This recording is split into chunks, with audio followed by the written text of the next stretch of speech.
Oke teman-teman, ini adalah jenis cabai keriting hibrida ya teman-teman. Yang ditanam di sini adalah luasnya 1 hektar ya teman-teman. Assalamualaikum warahmatullahi wabarakatuh.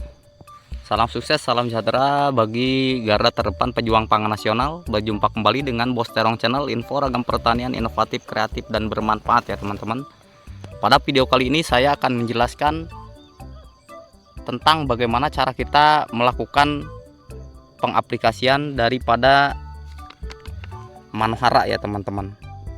Sebagaimana teman-teman simak, ini adalah manohara sebagai unsur hara untuk tanaman cabai ya teman-teman.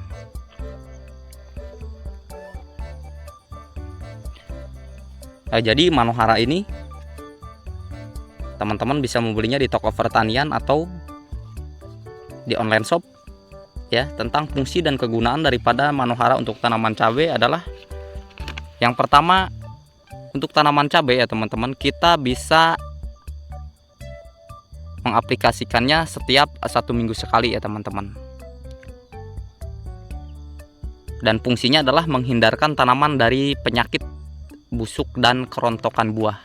Artinya ya, manohara ini bisa diaplikasikan ketika fase cabai kita seperti ini ya teman-teman. Artinya sudah masuk ke fase generatif.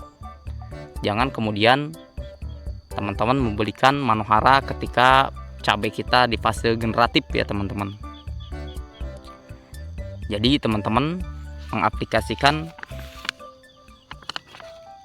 manohara ini ketika sudah tumbuh bunga dan buah ya teman-teman. Karena sebagaimana yang telah saya jelaskan di video sebelumnya, ketika cabai kita di fase vegetatif perawatan seperti apa, ketika cabai kita di fase generatif perawatannya apa-apa saja. Jangan kebalik ya teman-teman. Dan kemudian fungsi yang kedua adalah memacu pertumbuhan serbuk sari bunga sehingga terjadi penyerbukan dengan diikuti pembuahan yang sempurna. Nah, di sini biasanya kan kalau saya selain daripada menggunakan manohara, biasanya saya menggunakan asam amino esensial agar bunga ini tidak rontok ya teman-teman, dan nantinya dia tumbuh menjadi bunga sempurna ya teman-teman. Baik bisa menggunakan KNO 3 putih yang cair ataupun yang fill. Ini sebetulnya fungsi daripada manohara ini sama saja ya teman-teman. Dan kemudian membantu pembentukan sel tanaman, terutama titik pucuk, tepung, sari bunga, dan akar. Teman-teman simak, kalau misalkan di sini ya, pucuk cabai ini biasanya cenderung pertumbuhan pucuknya itu kerdil, karena kerdil itu disebabkan oleh 2 faktor. Pertama faktor hama, yang kedua adalah faktor kurang unsur hara ya teman-teman.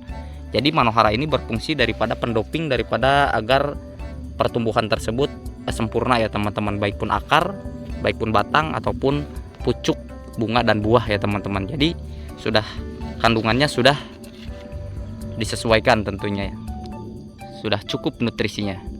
Dan kemudian fungsi yang keempat daripada manohara ini adalah dia cenderung membasmi jamur ya teman-teman. Karena sebagaimana kita ketahui, biasanya jamur itu berkembang daripada proses pengolahan lahan yang kurang steril atau kurang stabil, kurang bersih ya teman-teman. Dan inilah yang kemudian menyebabkan jamur dapat berkembang biak, sehingga menyebabkan jamur itu menyebabkan pohon cabai yang kita miliki terjadi busuk ya teman-teman, atau lazim para petani menyebutnya dengan fusarium.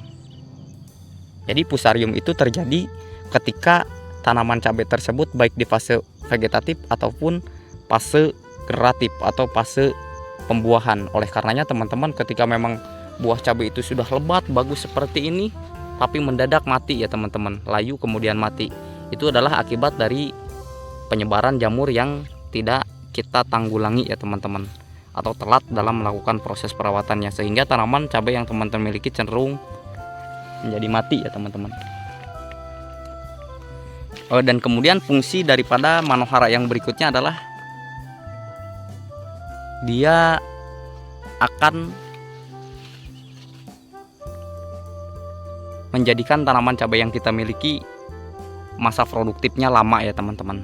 Karena biasanya kan kalau kita tidak melakukan perawatan cenderung cepat meranggas, dan kemudian lama kelamaan cabai tersebut tidak produktif dan akhirnya mati ya teman-teman. Karena idealnya selama 6 bulan di fase generatif itu kita bisa melakukan panen terus ya teman-teman. Tapi usia 3 atau 4 bulan ternyata cabai tersebut sudah finish, sudah selesai.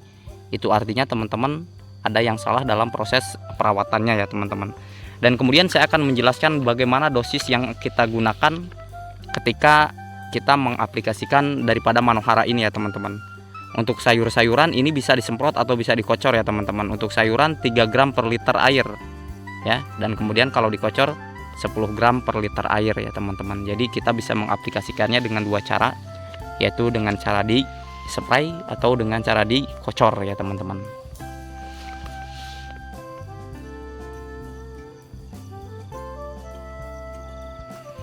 Oke, terima kasih telah menyimak video saya dalam proses cara kita mengaplikasikan Manohara untuk tanaman cabai ya teman-teman.